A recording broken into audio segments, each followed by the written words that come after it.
Coming into Alaska, a lot of the focus in the talk was on this trilateral meeting between these three leaders. Can you explain how this went from a trilateral meeting involving President Trump to now the focus being on this bilateral meeting without the president first? Well, look, the president has spoken to both leaders about this, and both leaders have expressed a willingness to sit down with each other. And so our national security team will help both countries do that. Ultimately, the president has always said that there are areas of disagreement in this war that will have to be discussed and decided upon by these two countries. And so he wants these two countries to engage in direct diplomacy. He's said that from the very beginning, which is why he's agreeable to the idea of having President Zelensky and President Putin get together. And I understand accommodations for that meeting are underway. As soon as we hear more details, we'll be sure to let all of you know. So with that, I will take your questions today. Here in our new media seat today, we have Jack Posobiec, who joined us in Anchorage, Alaska last week. Jack, thanks for being here. Why don't you kick us off? Caroline, thanks so much. So a couple of questions regarding the status of these peace talks. Obviously, we saw the President and President Putin there in Anchorage. We saw the world leaders here yesterday with this summit. We've heard phrases like coalition of the willing. We've also heard Article 5-like guarantees. When it comes to the security guarantees, what is the current status of that? I know the President earlier today mentioned boots on the ground would be UK, France, Germany possibly, but unequivocally said no U.S. troops on the ground, but U.S. coordination. Can you elaborate on that, and what would the red lines be? Sure. Well, you got to the heart of what I was going to say to all of you today on security guarantees, which is the President has definitively stated U.S. boots will not be on the ground in Ukraine, but we can certainly help in the coordination and perhaps provide other means of security guarantees to our European allies. The President understands security guarantees are crucially important to ensure a lasting peace, and he has directed his national security team to coordinate with our friends in Europe and also to continue to cooperate and discuss these matters with Ukraine and Russia as well. Caroline, now have the Russians responded at all? I know we spoke with President Putin last night. What has been their response? Because we've heard some reports from the Kremlin and others saying they're unequivocally against NATO troops on the ground. Well, look, the president continues to have these conversations with both leaders. Those conversations took place in Anchorage, Alaska, again yesterday with the Europeans and President Zelensky, and he has directed his team to come up with a framework for these security guarantees that can be acceptable to help ensure a lasting peace and end this war. And then just last question real quick on this. Regarding some of the funding, we're hearing questions about another round of weapon sales or possibly a round of U.S. purchases of Ukrainian drones. Will that money be funded by the U.S. taxpayers? Are we finally going to see an end to the U.S. taxpayer-funded, seemingly endless mandate for these foreign wars? Well, the president is very sensitive to the needs of the American taxpayer, and immediately upon entering office back in January, he made it very clear that we're not going to continue writing blank checks to fund a war very far away, which is why he came up with the very creative solution to have NATO purchase American weaponry because it is the best in the world, and then to backfill the needs of the Ukrainian army and the Ukrainian people and their military. So that's the solution the president has came up with. We'll continue to see that forward. As for any additional sales, I'll have to defer you to the Department of Defense. Thanks so much. Thanks, Jack. Kelly. What has President Trump learned that tells him that Vladimir Putin would be willing to make a deal for him, for President Trump? Well, the president has learned a lot, which is part of the reason he opened up this dialogue. The previous administration, who oversaw the beginning of this war, refused to talk. And President Trump has always said, in order to learn, in order to move the ball forward with diplomacy and towards peace, you have to have open dialogue. And so that's why the president has had several conversations by phone and, of course, an in-person meeting last Friday with President Putin. He also has talked to President Zelensky dozens of times, had him here at the White House yesterday, and he's understanding what both sides want, what both sides are going to have to give up. And he has always said, in order to get a good deal, both sides are going to have to walk away a little bit unhappy. So he continues to learn a lot throughout these conversations, which is why we've seen progress from both sides. And I would also just add, when it comes to learning and moving the ball forward, look at how both Russia and Ukraine have actually talked directly for the first time in many years, thanks to the efforts of this president and this administration. Specifically for President Trump, though, what do you think Putin's motivation is to try to do something for President Trump, as opposed to just resolving the conflict? I think, as I just spoke to in my opening remarks, Kelly, Russia and all countries around this world actually respect the United States again, and the president is using the might of American strength to demand that respect from our allies, our friends, our adversaries all around the world. And we've seen that not just lead to progress with Russia and Ukraine, but also we've seen it in the closing of 7 global conflicts around the world as well.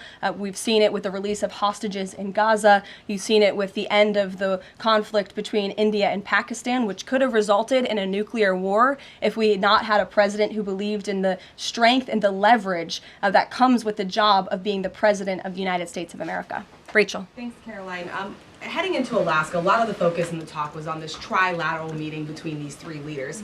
Can you explain how this went from a trilateral meeting involving President Trump to now the focus being on this bilateral meeting without the president first? Well, look, the president has spoken to both leaders about this, and both leaders have expressed a willingness to sit down with each other. And so our national security team will help both countries do that. Ultimately, the president has always said that there are areas of disagreement in this war that will have to be discussed and decided upon by these 2 countries. And so he wants these 2 countries to engage in direct diplomacy. He's said that from the very beginning, which is why he's agreeable to the idea of having President Zelensky and President Putin get together. And I understand accommodations for that meeting are underway. As soon as we hear more details, we'll be sure to let all of you know. And just a quick follow-up. We know as of right now there is no ceasefire in place. We've seen Russia continue its attacks on Ukraine. What indications is the president getting from Putin that he wants to have this meeting with Zelensky soon?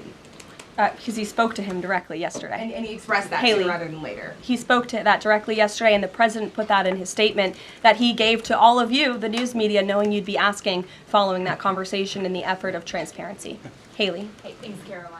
You made clear note U.S. boots on the ground. Is the president considering U.S. boots in the air as a form of a security guarantee? Look, that was something the president mentioned on his interview this morning. It is an option and a possibility. I won't certainly rule out anything as far as military options that the president has at his disposal. I'll let him do that. I can tell you he's definitively ruled out boots on the ground. Sure. Thanks, Caroline. Just about the possible venue for the talks, can you confirm that Putin suggested Moscow as a venue for the bilateral talks? And if so, doesn't that indicate that Putin is perhaps not serious about this, that he's suggesting a venue that there's no way that Zelensky is going to go to? Look, I'm not going to litigate the private conversations between the president and President Putin, aside from what the president himself has already spoken on. But I can tell you there are many options that are being discussed by our national security team right now with both parties. Can you give us an indication of where? I just told you we'll provide you details as soon as we can. Thank you for trying, though. Libby. Thank you, Caroline. I wanted to ask about the National Guard troops. How is the White House coordinating with how they're being placed in D.C., what areas? And then also, how long should people here in the district anticipate the National Guard to be on the ground patrolling the streets? I don't have a timeline for you, Libby, but we will keep you posted on that. I think the president, as you know, and this administration, he came to this briefing room with members of his cabinet to lay out the rationale and the reasoning for federalizing the National Guard here in Washington, D.C., and for our work with the Metropolitan Police Department to make our district safer. We've seen violent crime has taken the lives of far too many residents here in our nation's capital, and the president wants to make it safe again. And as for the coordination efforts, this interagency team is meeting and talking daily. In fact, there's a meeting taking place right now in the West Wing with members of the interagency task force to continue to discuss not just the National Guard deployment, but also how we can continue to remove public safety threats off of the streets of Washington, which, as the numbers I just showed you prove, they are doing every single night. I will just reiterate, 465 total arrests and counting since the start of this operation. I believe 11 or 12 days ago. I'll have to check the calendar, but those are pretty remarkable results. If not for this task force and their high level of coordination and the leadership of this president, there would have been 465 more violent criminals on the streets of this capital that you all live in every day. So I think we should all be very grateful for that. Stephen. Thank you, Caroline. 3 questions about the D.C. crackdown. Sure. First, I was wondering if you could clarify something President Trump said. He mentioned getting rid of the slums where criminals live. Was he talking about tents or permanent residential buildings? And then the mayor has expressed an interest in clarifying how much of a focus illegal immigration enforcement is as part of this crackdown. Can you say anything about that? Sure. And third, any preview on the beautification? 3 questions. I'll try to answer all 3 of them pointedly for you.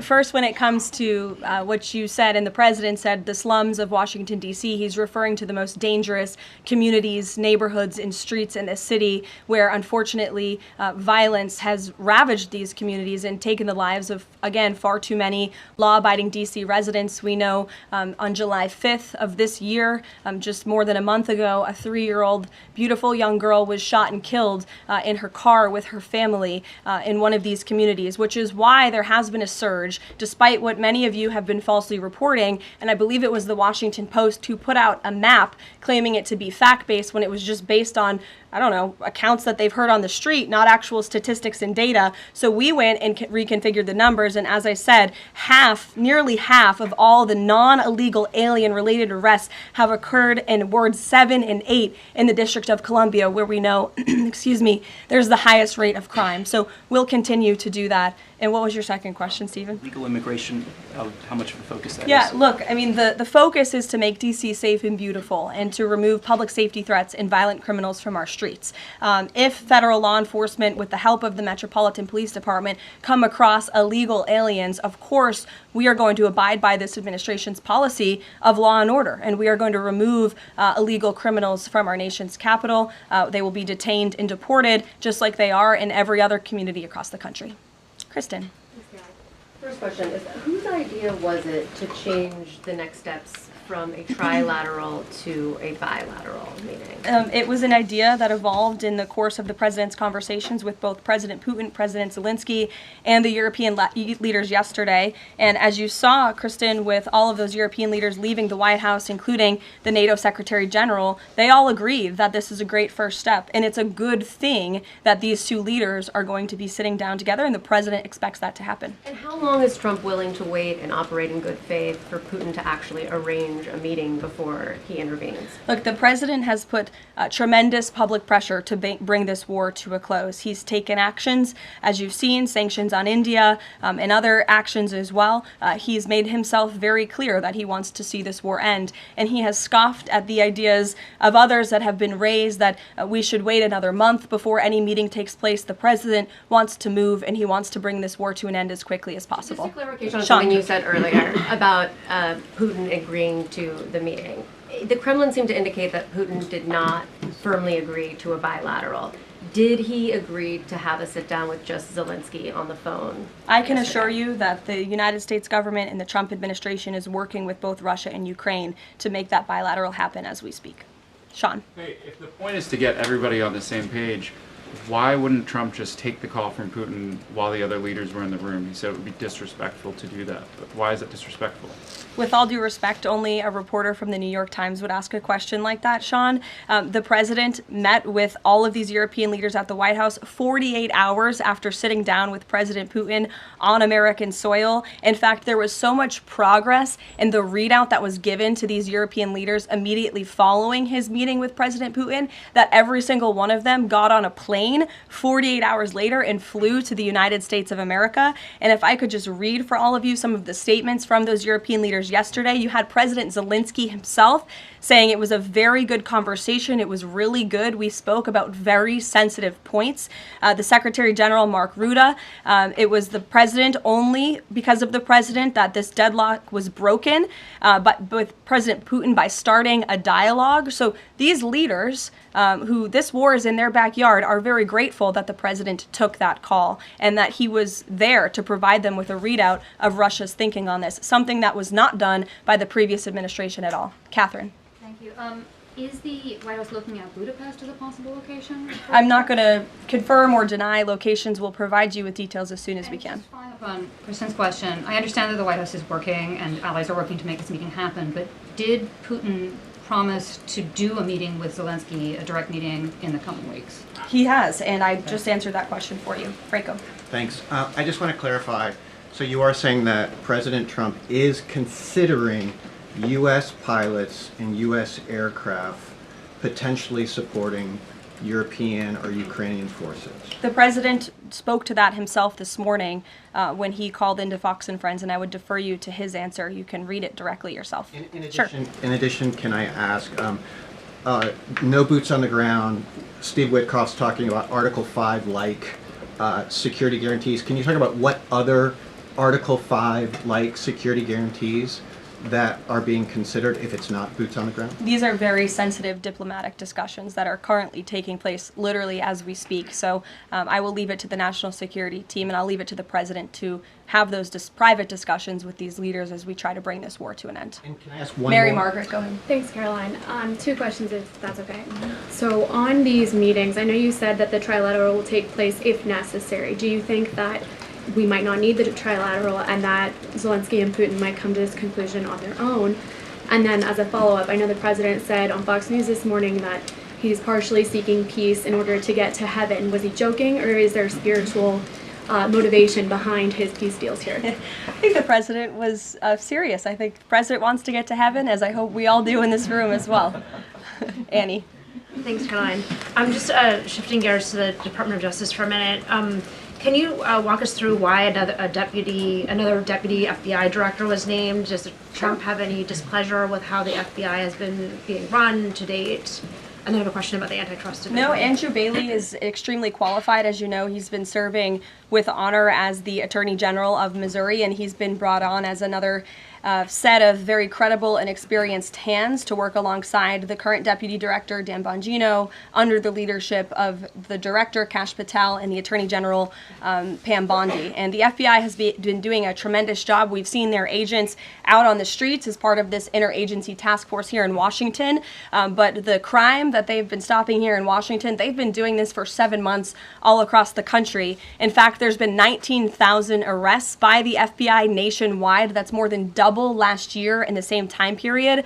Of those, 1,600 arrests were for violent crimes against children. 4,000 child victims have been rescued by this FBI under this current leadership. 1,000 arrests from investigations of foreign terrorist organizations. There's been 1,500 kilos of fentanyl seized. 6,300 kilos of meth have been seized. And 3 of the top 10 most wanted have been arrested so far. Not a single one of the individuals on the top 10 most wanted list were arrested under the previous administration. We've arrested 3 in 7 months. So when you're actually working and enforcing law and order, you need all hands on deck. And so we look forward to welcoming Andrew Bailey to this new post. Jackie.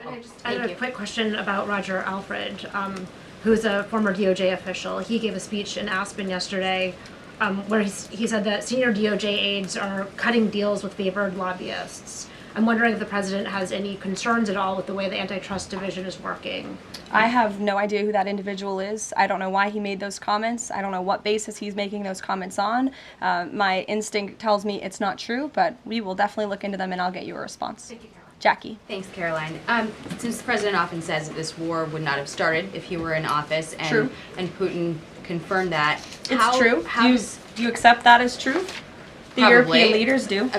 Well, And President Putin himself said that, by he the way. did say that. The question I have, though, is what is the president going to do to ensure that these security guarantees last beyond him into the time when he is no longer president? And does that have to involve Congress at all? Well, he understands the need for that, which he spoke to yesterday. And what's he going to do? It's why he's engaging in so many talks and so many conversations with both sides of this war with our European allies. It's why on the way home from Anchorage, Alaska, very late at night, when I know many of you on the press plane were sleeping and many staff were sleeping, the president himself was still awake at 2 o'clock in the morning talking to European leaders and NATO about how we can ensure a lasting peace and bring this conflict to an end. He has expended an incredible amount of time, energy, and effort into bringing this war to an end, and he remains determined to do that.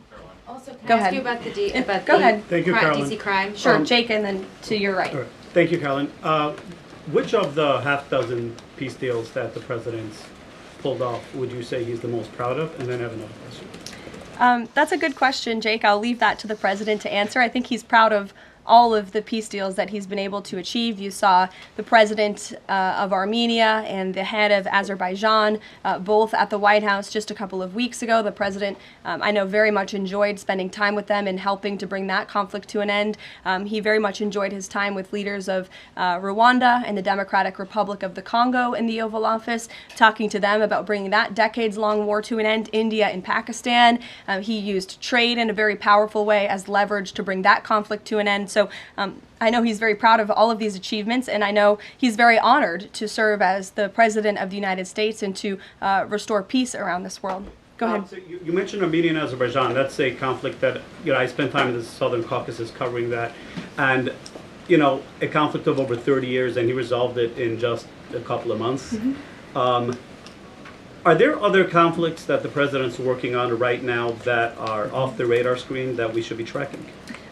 In fact, there are many. The State Department is always working around the clock under the leadership of Secretary Rubio and keeping the president apprised of conflicts that are bubbling up all over the world. But of course, as you all know, as we've talked a lot about in this briefing, he's spending a lot of time right now on ending this war in Russia-Ukraine, and of course the conflict in Israel and Gaza, which he wants to see come to a close as well. Sure, go ahead. So the president says that he's starting a movement to eliminate mail-in voting, but states administer elections, not federal authorities. So can you provide any more details about how the White House plans to eliminate that? The White House continues to work on this, and when Congress comes back to Washington, I'm sure there will be many discussions with our friends on Capitol Hill and also our friends in state legislatures across the country to ensure that we're protecting the integrity of the vote for the American people. And I think Republicans generally, and the president generally, wants to make it easier for Americans to vote and harder for people to cheat in our elections. And it's quite mind-boggling that the Democrat Party could stand in opposition to common sense. He wants to ensure election integrity. There were great efforts that were made in 2024. I won't get ahead of myself for Hatch Act reasons to get ahead for the next election, but I can assure you this is a priority for the president. Go ahead. If I could just follow up on your comments about Gaza. Sure. There was a ceasefire proposal put forward by both Qatar and Egypt. Hamas accepted it on Monday. Israel has yet to officially weigh in. I'm wondering if the U.S. was at all involved in it, if it's supportive of it, and whether or not the president believes Israel should accept it. I don't think it's a coincidence that Hamas accepted this proposal after the President of the United States posted a very strong statement about this conflict on Truth Social yesterday. I would refer you back to that statement. As for this proposal that Hamas has now accepted, the United States continues to discuss it, and I'll let the President weigh in on it definitively. You're welcome. Sure. Caroline, can you describe the president's perspective on taking a stake in Intel in exchange for federal grants? And is this are we expecting to see the White House make similar arrangements with other semiconductor companies and manufacturing companies? Well, the president, he's been very clear about the need to reshore manufacturing that's critical to our national and economic security. That is especially in regards to chips and semiconductors, which is why the president has initiated the Commerce Department to conduct a study on semiconductors, a Section 232 investigation, so we can ultimately implement tariffs. And it's why our export license requirements remain in place as well. As for this 10% government stake deal, the Department of Commerce continues to work on it. I know Secretary Lutnick is working on it and ironing out the details, but the president wants to put America's needs first, both from a national security and economic perspective. And it's a creative idea that has never been done before to ensure that we're both reshoring these critical supply chains while also gaining something of it for the American taxpayer. You're welcome. Emily. Thanks, Caroline. I wanted to ask about the 3 U.S. warships that are being sent to Venezuela, and there's 4,000 Marines on board. Are you looking at possibility of boots on the ground there? What I will say with respect to Venezuela, President Trump has been very clear and consistent. He's prepared to use every element of American power to stop drugs from flooding into our country and to bring those responsible to justice. The Maduro regime is not the legitimate government of Venezuela. It is a narco-terror cartel. In Maduro, it is the view of this administration, is not a legitimate president. He is a fugitive head of this cartel who has been indicted in the United States for trafficking drugs into the country. And with that, I will leave you all, and we will see you later, if not tomorrow. And I look forward to taking more of your questions. Thank you.